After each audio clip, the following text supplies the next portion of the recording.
Welcome back. If you've been with me on this journey, then you know we've been moving step by step into deeper waters. If you're new here, welcome. I do encourage you to watch the first two videos in my series because each one builds a foundation for the next one. Now, in our last conversation, we explored the question, what do you believe? And we discovered how powerful it is to ask someone about their beliefs because belief shapes perception. But once you've touched beliefs, the next question arises. So what about reality itself? What is real? What is consciousness? And how do we even know? See, belief is personal. It colors the lens of perception. And this reality is collective, okay? It's basically the stage that we all stand on. And yet philosophers, mystics, and even some modern scientists keep asking the same question. Is reality something out there or something being projected from within? Again, let's go back to the Hermetic texts. They teach that the all is mind and that the universe is mental. Okay, everything you see is consciousness just expressing itself. Quantum physics also whispers this same exact mystery, okay? The act of observing changes the outcome. Awareness doesn't just witness reality, it shapes it. So to take conversations even deeper, let's move from belief into these more reality questions.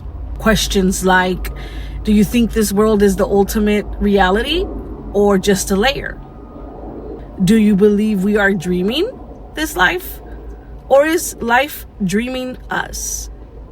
Does consciousness arise from our brain or does the brain act as a receiver of consciousness? You see, all these questions don't just invite opinions. They invite people to step into the mystery, the mysterious side of things. Let's go back to Plato's cave, right?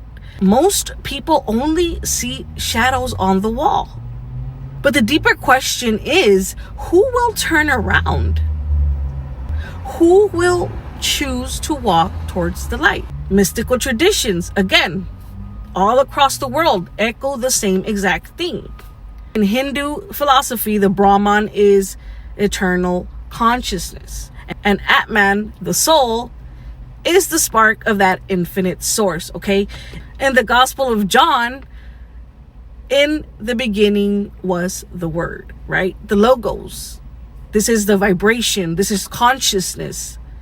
This is what shaped the cosmos. And let's not forget about Kabbalah. Ein Sof equals the limitless.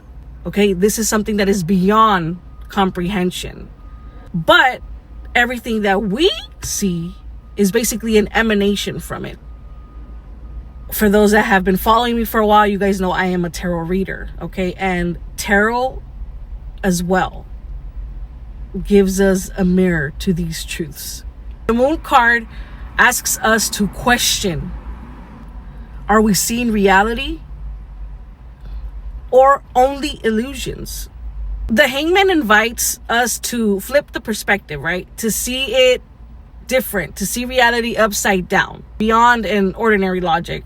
And the world, this card reminds us that reality itself is basically like a dance. It's a cycle. It's literally a divine play. So let's touch on numerology a bit, okay? Because numbers are the language of the universe. Number 1 represents unity, the undivided reality. The number 2 represents duality, okay? This is the subject and object, inner, outer, self, other, however you want to put it. And number 3 represents creation. It is the dynamic tension between the unity and the duality, giving rise to something new, which is 3, the creation. You see, when you ask people about reality, you're moving them from 2, which is duality, into 3, which is now creation. Okay, you are creating new thought, a new perspective. And when someone experiences unity, they touch one again, which is that divine source. Astrology also echoes these mysteries. Okay, for those of you that know astrology, you know that Neptune rules illusion, Neptune rules dreams, and it also rules the dissolving of boundaries. Okay, it basically asks you and challenges you to see what is real. Saturn rules structure, and it also rules matter, right? And it says, this is what reality feels like when it's solid. Okay, now planet Pluto rules transformation, and it also rules death. And it reminds us that reality itself is always shifting, constantly shifting. It is never final. Uranus rules sudden awakening, the lightning strike that breaks open reality and reveals truth.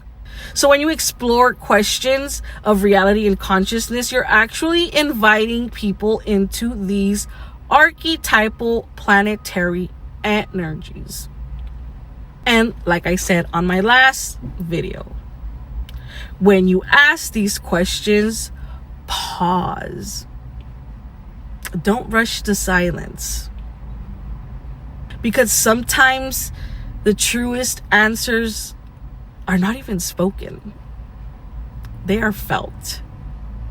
In mysticism, silence is not empty. It is full of spirit, full of presence. The Kabbalists say, before creation, there was only ayin, nothingness, which is the fertile void.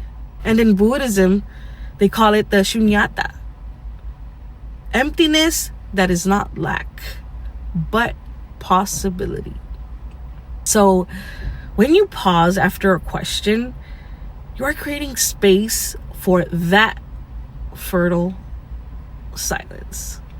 And maybe you're sitting there like, why even ask these deep questions at all? I'll tell you one thing. We live in a world that pulls us towards distraction, towards noise. We pay bills, we attend schedules, and we do a lot of endless scrolling. But when you take the time to stop and ask yourself, what is reality? What is consciousness?